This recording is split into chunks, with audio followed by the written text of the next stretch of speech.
Hello and welcome back to Livy for day 18 of your Advent series. The chocolate's nearly all done. It's nearly Christmas Day and Aston Villa are taking on QPR today at 12 o'clock. Dan, you're actually going to the game first of all.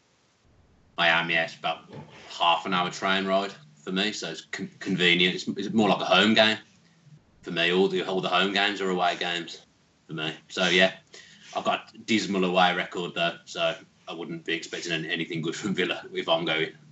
Has your dad got an all right away record? I think his is worse than mine. I've had a season for 23 years, and I reckon we usually do, on average, we've done 3 or 4 a season, and I've seen Villa win twice in my life away from home. And I've never seen Villa away from home win.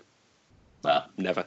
It's not boding well, is it? So, Dan, we haven't won an away game on Sky for 27 months, and we haven't actually won a league game on Sky for 2 years. Is that about to change against the QPR side that's lost their past 4 games, including losing to Rotherham United last weekend?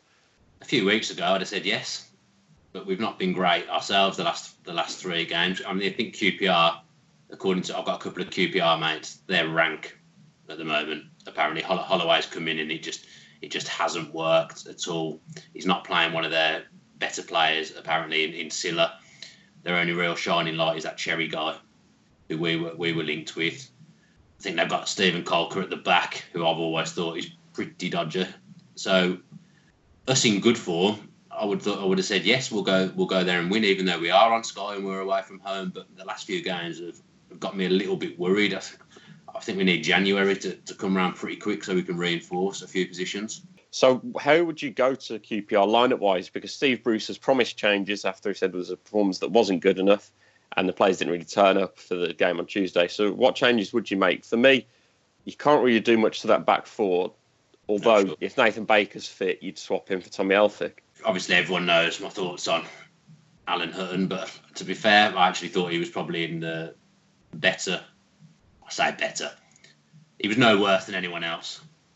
Let's say. So I think he'll probably keep his place. I think Bruce likes him. Although I do think he causes us problems going forward because he's no good going forward at all. But then I would say Bakuna's a lot better going forward, and I actually think he's quite sound defensively. But I've got a feeling Bakuna will be needed in central midfield.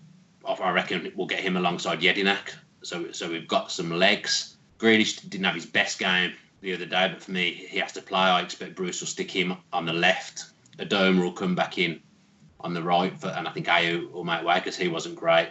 And then I reckon McCormack will get a chance playing off Codger, and I'm hoping that them two can link up and score some goals because those two should score goals at this level, but we just haven't got the right balance in midfield at the moment, which is not helping our attacking players at all. And we suddenly look, without Baker, pretty vulnerable at the back, so we need to get Baker back as soon as possible. I don't know what's happened to Elphick. It's a real shame because he seems like a good guy and a good leader, but he looks scared.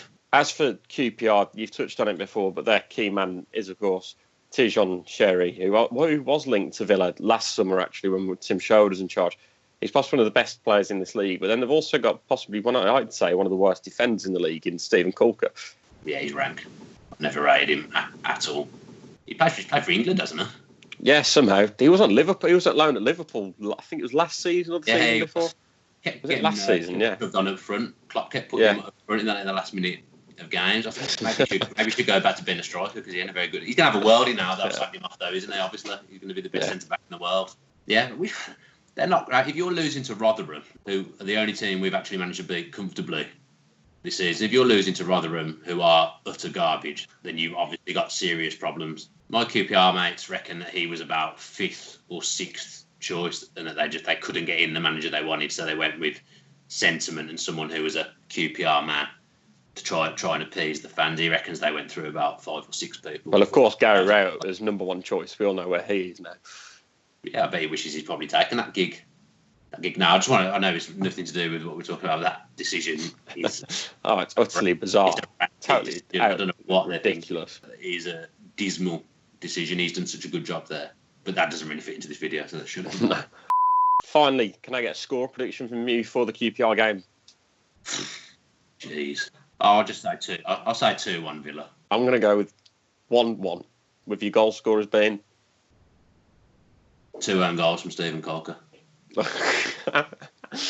I'm going to go 1-1 with McCormack scoring for us. McCormack's actually got a decent record against QPR. If you look on YouTube at some of his goals he scored versus QPR, he scored some brilliant goals when playing for Fulham. So never know, might be able to rekindle that for us, especially considering he wasn't their rival.